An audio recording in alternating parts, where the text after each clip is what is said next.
এই ম্যাচেও Lionel Messi record করেছেন, রেকর্ড ভেঙেছেন, নিজের রেকর্ড নতুন করে লিখেছেন, কিন্তু সেই আলোচনাগুলো আজকের এই ডিসকাশনটায়, যেই ম্যাচে জয়ের মাধ্যমে রাউন্ড অফ 32 এই ম্যাচে জয়ের মাধ্যমে রাউন্ড অফ 16 আর্জেন্টিনা ইনশিওর করলো, লিওনেল মেসির অনন্য উচ্চতায় চলে যাওয়া, লিডিং গোল স্কোরার হওয়া, নতুন করে টানা গোল করে নতুন নতুন রেকর্ড করে, সেই আলোচনাগুলো আসলে শুরুতে আসছে না।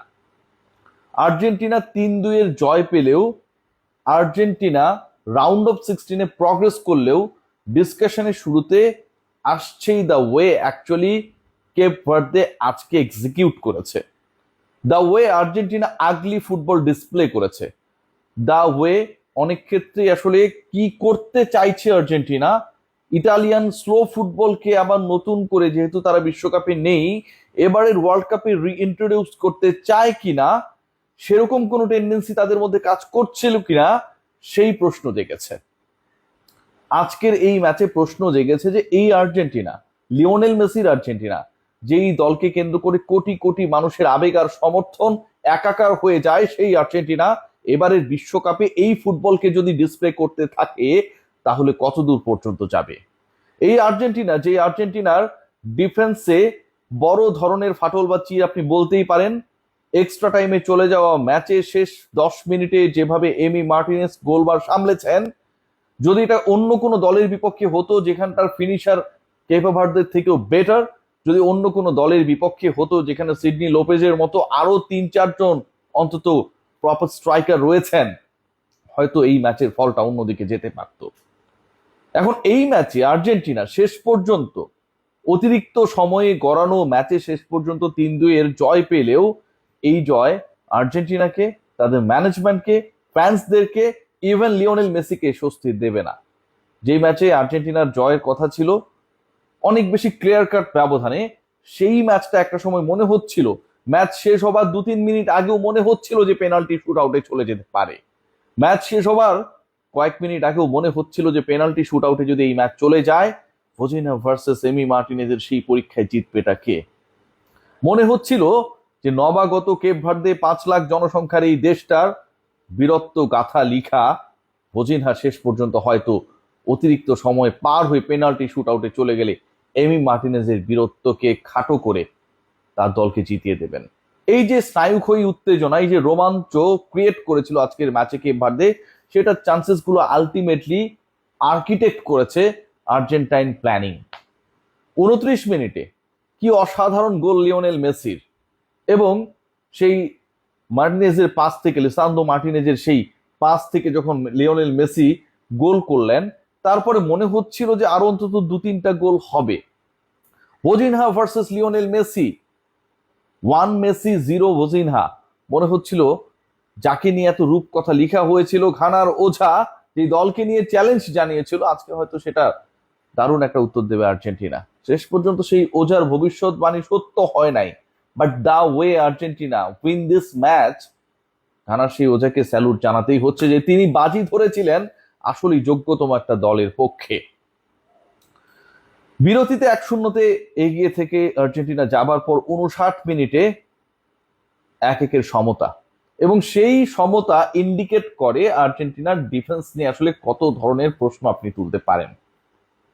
যিনি সামনে ছিলেন সেই ফুটবলারের পায়ের ফাঁক গোলে বল পাঠানো হলো, এবং এমি মার্টিনেজের যে রিফ্লেকশন এক্সপেক্টেড ছিল, he was too slow. End of the day 1-1 শেষ পর্যন্ত মূল বা নির্ধারিত সময় খেলা শেষ হওয়ার পর যখন ম্যাচ করায়, অতিরিক্ত সময়ে 2 মিনিটের মধ্যে আর্জেন্টিনা 1 গোলে আবার এগিয়ে যায়। 2-1 আর্জেন্টিনা লিড, মেসির কর্নার, এবং আগের গোলে লিসান্দ্রো মার্টিনেজ, যিনি আর্কিটেক্ট হিসেবে কাজ করেছিলেন, দূরপাল্লা সেই পাস দিয়ে লিওনেল মেসিকে দিয়ে গোল করিয়েছিলেন। That was the 7th goal of Lionel Messi in this tournament. 20তম গোল ওয়ার্ল্ড কাপে, টানা 8 ম্যাচে বিশ্বকাপের গোল করার রেকর্ড করলেন, নকআউটে টানা 6 ম্যাচে গোল করার রেকর্ড করলেন সেই লিওনেল মেসি। এবার গোল কারণের ভূমিকায় তার সেই কর্নার থেকে আর্জেন্টিনার স্বস্তির গোল 2-1 এগিয়ে। খেলাটা জমে ওঠে ঠিক তারপরে সিডনি লোপেজ যেই গোলটা করেছেন, যেভাবে করেছেন, যেই গতিতে করেছেন, যেভাবে আর্জেন্টিনার ডিফেন্সকে ফাঁকি দিয়েছেন, যেভাবে এমি মার্টিনেজকে বিভ্রান্ত করেছেন, তাকে কোনো সময় পর্যন্ত দেন নাই, টু রিফ্লেক্ট। আমার কাছে মনে হয় that is the goal of this tournament, the way Sydney Lopez scored and equalise for his team. শেষ পর্যন্ত আবারও গোল হয়েছে। ম্যাচ শেষের 3-4 মিনিট আগে আর্জেন্টিনার হয়ে আরো একটা গোল হয়েছে, ক্রিস্টিয়ান রোমেরো সেই গোলটা করেছেন, আবারও লিওনেল মেসির সেই কর্নার, বাট সেই গোলটা ওন গোল হিসেবে দেওয়া হলেও Romero ultimately played a very very big role to score this গোল।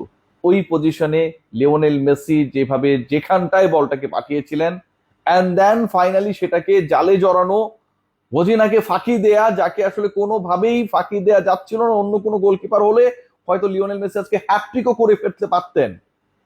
সেই জায়গায় ক্রিস্টিয়ান রোমেরোর এই গোল 3-2 আর্জেন্টিনাকে এগিয়ে দেয়। তারপরেও স্বস্তি আসছিল না, কারণ শেষ বাজি কখন বাঁচবে। বারবার পিছিয়ে পড়ার পর কেপ ভার্দে যেভাবে প্রত্যাবর্তনের রূপকথা লিখছিলেন, যেভাবে নতুন করে সিন্ডেলার গল্প লিখছিলেন, তাতে এই ম্যাচটায় আর্জেন্টিনার সবচেয়ে বড় ফ্যান বা সমর্থকরাও আজকে ড্যাম শিওর ছিল না যে তাদের প্রিয় দল জিততে পারবে। Being an Argentine fan, I was really annoyed. আমার খুব বোর মনে হয়েছে the way actually they executed their game today, the way actually Lionel Scaloni আজকে প্ল্যান করেছেন। আর্জেন্টিনা এনার্জি বাঁচাতে চায়, নাকি প্রতিপক্ষকে ছোট করতে চায়, নিজেদেরকে রিল্যাক্স রাখতে চায়, নাকি অনেক বেশি প্যানিকে তারা চলে গেছে? You have no answer of all this questions. মাঠে সবচেয়ে আগলি ফুটবল খেলেছেন কে, এই প্রশ্নের উত্তর যদি খোঁজার চেষ্টা করেন তাহলে উত্তরটা একটাই নাম, লাউটারো মার্টিনেজ। কোনো প্রেসিং নেই, what actually he was doing. পরবর্তীতে আলভারেজ আসার পরে কিছুটা হলেও ম্যাচের গতি বেড়েছিল, আক্রমণের ধার বেড়েছিল, বাট যেই অ্যাটাকটা আসলে আর্জেন্টিনার কাছ থেকে আমরা আশা করি, যে দ্বৈত অ্যাটাক আমরা ডেম্বেলে এবং একই সাথে এমবাপ্পের কাছ থেকে পাই, যেই অ্যাটাক আমরা কুনিহা এবং একই সাথে ভিনি জুনিয়রের কাছ থেকে পাই, সেই অ্যাটাকের জায়গাটা তো আর্জেন্টিনার নাই রে ভাই। All the things done by Lionel Messi. তিনি গোল করছেন, টানা 4 ম্যাচে গোল করলেন, তিনি চান্সেস ক্রিয়েট করছেন, তিনি ফ্রি কিক নিচ্ছেন, তিনি কর্নার কিক মারছেন, সেই কর্নার থেকে তার সতীর্থরা গোল করছে। তিনি এমন একজন ক্যারেক্টার হিসেবে মাঠে থাকছেন যাকে পাহারা দিতে গিয়ে স্পেস ক্রিয়েট হচ্ছে। বাকিরা কোথায়? ফ্রান্সের এমবাপ্পের সাথে ডেম্বেলে থাকেন, না পারলে আরেকজন গোল করেন। ভিনি যদি না পারেন কোনো কারণে সেখানটায় কুনিয়াকে আমরা দেখি, বাট লিওনেল মেসির পাশে সেই ডেম্বেলে, সেই কুনিয়ারা কোথায়? লাউটারো মার্টিনেজ একজন আছেন, শুধু নামেই আছেন। তিনি কখন বল পান আর কখন কন্ট্রোল হারান এটা খুব ডাউটফুল হতে হয়, কারণ ফ্র্যাকশনস অফ সেকেন্ডের মধ্যে সবকিছু বইটা যায়। একজন ফুটবলের কোনো প্রেসিং নাই, but he is the probable number 9 of Argentina's team.